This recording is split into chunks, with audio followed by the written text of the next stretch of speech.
Socialism and communism are making an insane comeback, and we saw the rise of Mamdani in New York, and now the NDP, the Socialist Party of Canada, just elected Avi Lewis, who is a straight-up communist. So did Canada just elect our Zoran Mamdani? Proposing policies like free buses, internet, phone services, and government-run grocery stores. He's not even trying to hide it. And the young people in Western nations are all welcoming socialism with open arms. We're going to get into why that is, but first, let's evaluate the situation. First, it's important to note that it is true that most people that believe in socialism being the dominant economic system are among the young, but a huge percentage of older people also believe in socialism and communism. For Canadians aged 18 to 34, support for socialism being the ideal economic system is a staggering 46%, and it does decrease with age, but not much. Age 35 to 54 sits at 43%, and age 56 and up sits at 38%. So yes, it is higher in young people, but 4 in 10 people over 55 years old also believe in socialism, so support for socialism is still pretty high across the board. Canadians aged 18 to 24 have the highest support at 1 in every 2 people, literally 50%. That's completely insane. But if the trend continues, this number will shrink with age, hopefully. Now, let's get into why so many people, especially young people, are so attracted to communism and socialism. I have 3 very compelling reasons. The first being, they literally just don't know what it is. In a study conducted by the Fraser Institute called Perspectives on Capitalism and Socialism, they gathered polls from Canada, the US, Australia, and the UK and gave 3 different definitions for socialism. The first definition, and the definition I find the most accurate, was the state owning the means of production, or how it was put in the survey, the government taking control of companies and industries so that the state, rather than individuals, control the economy. Funny enough, this was the definition with the least amount of agreement around it at around 40%. The second definition was the government providing more services to people, which received the highest level of agreement, no surprise there, ranging between 55 to 65%. So yeah, the definition people liked the most was the sugar-coated "we get free stuff" agreement. Surprise, surprise. The third definition was the government provides a minimum level of guaranteed income to its citizens, which is actually GBI, Guaranteed Basic Income, or how it was phrased by Milton Friedman, the reverse income tax. It received similar agreement to the free stuff definition, about 45 to 57% agreement. As much of these definitions are different, they all really point to one thing, which is government control over the market economy. That's fundamentally what socialism comes down to. To administrate social programs, the government needs to control the means of administrating them. To provide a guaranteed basic income, the government needs to increase taxation on their citizens so they can afford to pay for it, resulting in them sticking their hands deeper and deeper into our wallets. But ultimately, what this data is showing is the socialists can't really agree on a definition. But all of the definitions kind of point towards an expansion of the state, which socialists also believe means public ownership, meaning owned by the people, but that's not really how it happens. The government is actually the one that owns these things. Now, the second reason people move towards socialism is because none of them believe they'll be the ones paying for it, which makes sense. They believe that they'll be the net benefactors of socialism. When you ask how governments should go about paying for this increase in government, they gave people 4 different options. 2 of those options involved a wealth tax, imposing a tax increase on the top 1% or the top 10% of earners. This is, of course, the highest supported among all of the respondents, and ranging between 66 and 72% of the top 1% earners and 53 to 59% in support of the taxation of the top 10% of earners. The other 2 proposed tax increases were broad, general tax increases. So a personal income tax increase for most citizens with an exception for low-income workers, and a 20% value-added tax also with an exception for low-income workers. So these taxes were obviously the most likely to affect the respondents. 31 to 39% would support a general tax increase, and 16 to 29% would support a 20% value-added tax. You can't make this up. People support socialism because they never think they'll have to pay for it, which is generally untrue. Take Canada for an example. In order to pay for our social programs, the average Canadian citizen spends over 42% of their total income in taxes, which costs more than food, shelter, and clothing combined. So send this video to a socialist and give them a heads up. It's a lot more likely that the average person will be paying for these social programs through direct taxation, indirect taxation, and the worst type of taxation, which is inflation, from the debasement of our currency, caused by the government creating much too much money. And the third and final reason young people are turning to socialism is, well, the economy just sucks. Everything is just way too expensive, especially housing. In 2024, Canada had the second highest house price to income ratio in the entire world, second only to Portugal. Two Canadian cities ranked in the top 20 most expensive real estate markets in the world in 2025. Vancouver ranked 12 and Toronto at 17.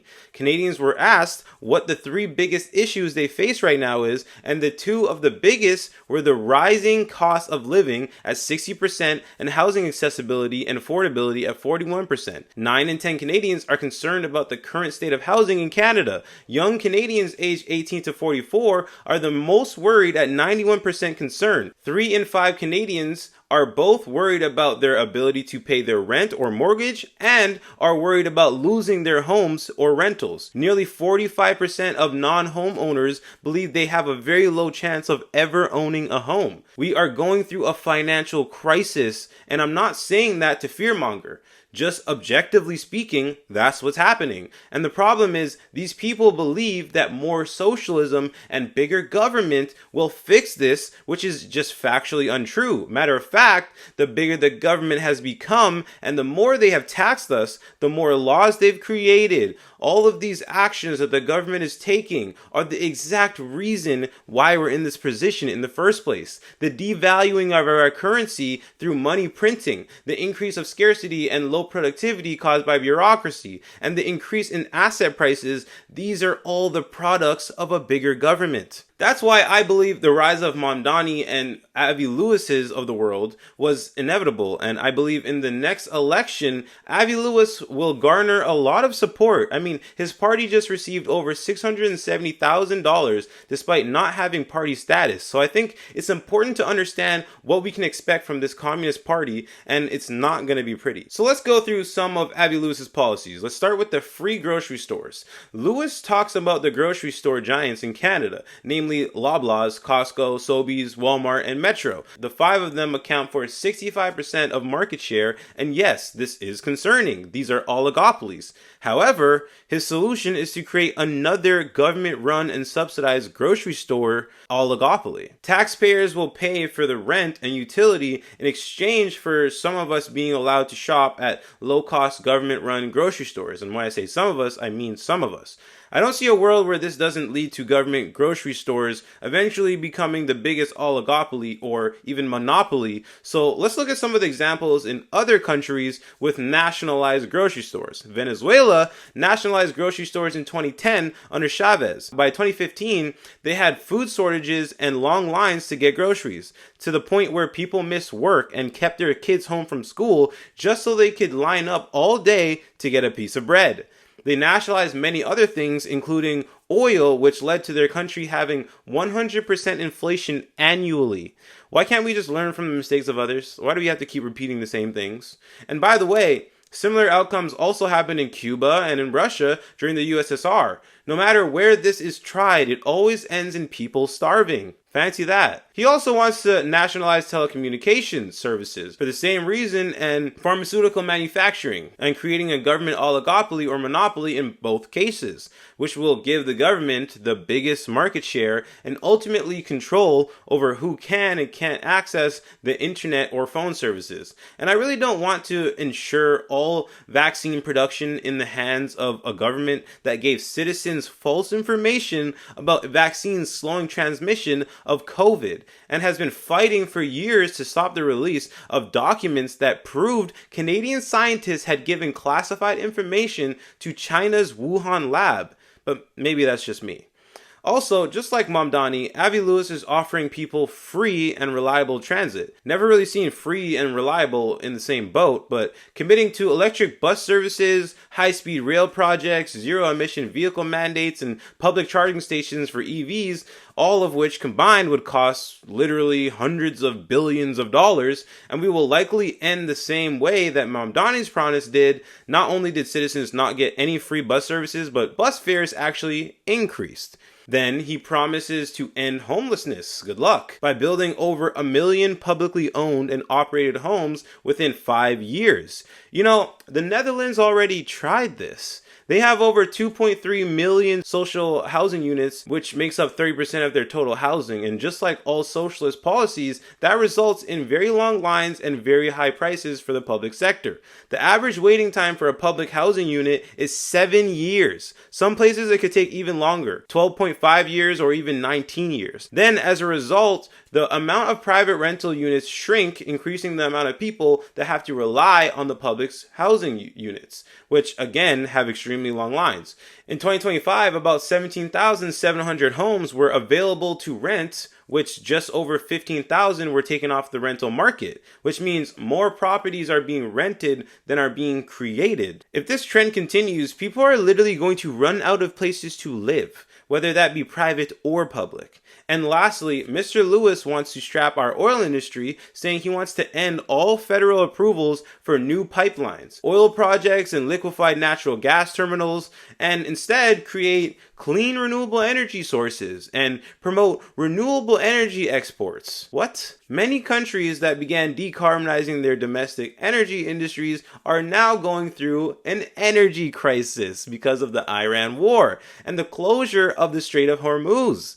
So, Germany began shutting down their coal power plants with a plan to close 84 of them, which led to an energy crisis in 2024. The Iran war is now forcing them to reopen coal plants to power the energy crisis. Same thing in Australia with oil refineries. They had 8 refineries 20 years ago and could refine enough oil for almost all domestic fuel demand. Now, they shut down 6 of them and only refine about 20% of domestic demand, importing 80% of it, so now they're also going through an energy crisis. See what happens?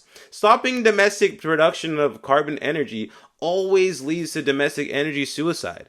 If your country has the means to supply yourselves with energy and the world with reliable energy, then you should do what you can to make that happen. But all of these countries are backtracking. All of these decisions Avi Lewis is proposing is perfectly in line with the values of growing socialist population in Canada and the rest of the world. If we continue to see the support for socialism and these communist policies are actually going to get realized, Canada will very likely see results to these, similar results to these other countries. Energy crises, shrinking home availability and affordability, government monopoly and control over groceries, telecommunications and transportation systems being controlled by the government, and communism in Canada will be realized. If you're concerned with this rise in socialism and communism, and you want to prevent these possible scenarios from happening, I invite you to share this video with friends and family you believe that are thinking about voting socialism and communism, and show them the dangers of it. Thank you for watching my video. My name is Joseph Bourne. Please remember to like, share, and subscribe, and we can grow this channel so I can get more videos pumped out in a timely manner, and we can get to the bottom of all of these topics happening in our country and in our world. And please leave a comment as I read all of them. And what do you think about all of this? How do you feel about socialism? What should I make a video about next? I'll see you guys in the comment section below. And for now, peace.